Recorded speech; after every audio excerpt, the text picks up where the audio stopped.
വിശുദ്ധ ഖുർആൻ വിവരണം അധ്യായം 26 സൂക്തം 26 മുതൽ 31 വരെയുള്ളത്. മൂസ ഫറോവയോട് തൻ്റെ സാരോപദേശങ്ങൾ തുടർന്നുകൊണ്ട് പറയുകയാണ്, നിങ്ങളുടെയും നിങ്ങളുടെ പിതാക്കളുടെയും രക്ഷിതാവാണ് ദൈവം. അപ്പോൾ ഫറോവ സദസ്സിലുള്ളവരോട് പറഞ്ഞു, നിങ്ങൾക്കായി നിയോഗിക്കപ്പെട്ടെന്ന് വാദിക്കുന്ന ഈ ദേവദൂതനുണ്ടല്ലോ, അവനൊരു മുഴു ഭ്രാന്തൻ തന്നെയാണ്. അപ്പോൾ മൂസ തുടർന്നു, ഉദയാസ്തമയങ്ങളുടെയും അവയ്ക്കിടയിലുള്ള സകലതിൻ്റെയും രക്ഷിതാവാണവൻ.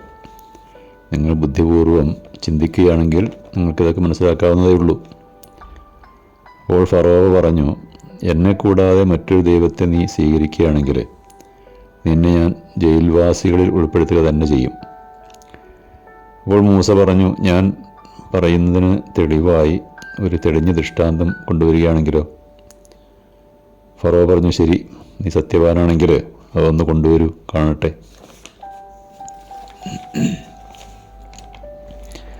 ഏകദൈവത്തിന് പകരം ബഹുദൈവങ്ങളെ സ്വീകരിക്കുന്നവർ സാധാരണ പറയാറുള്ളത്, ഞങ്ങളുടെ പിതാക്കന്മാരും ഞങ്ങളുടെ കാരണന്മാരുമൊക്കെ പല ദൈവങ്ങളെയും വിളിച്ച് പ്രാർത്ഥിക്കുന്നത് ഞങ്ങൾ കണ്ടിട്ടുണ്ട്.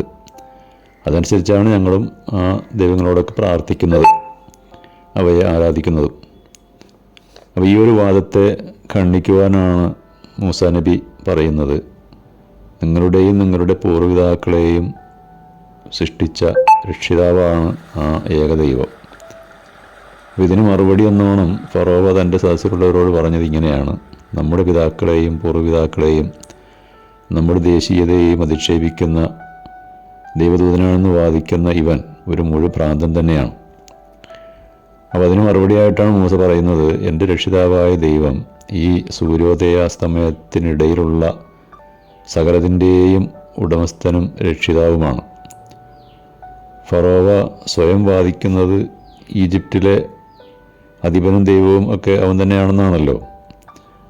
അപ്പോൾ ഈ പ്രപഞ്ചത്തിൻ്റെ മുഴുവൻ സൃഷ്ടാവും രക്ഷിതാവും പരിപാലകനുമാണ് സാക്ഷാൽ ദൈവം.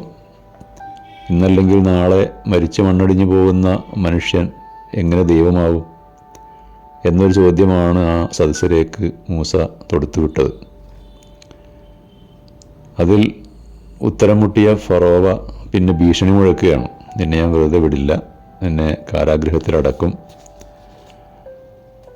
അപ്പോൾ തങ്ങൾ ചെയ്യുന്ന അക്രമങ്ങൾക്കും അതേപോലെ അനീതികൾക്കും എതിരിൽ ശബ്ദമുയർത്തുന്നവരെ ജയിലിൽ അടക്കുകയോ കൊന്നുകളയുകയോ ചെയ്യുക എന്നത് എക്കാലത്തുമുള്ള ഏകാധിപതികളുടെയും സ്വേച്ഛാധിപതികളുടെയും സ്ഥിരം സ്വഭാവമാണല്ലോ.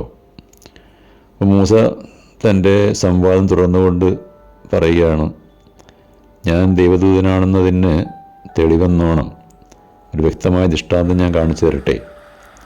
അപ്പോൾ ഫറോവ പറഞ്ഞു, ശരി, എങ്കിൽ നീ ഒന്ന് കാണിക്ക്. തുടർന്നുള്ള സൂക്തങ്ങളിൽ ആ സംഭവം വിവരിക്കുന്നുണ്ട്.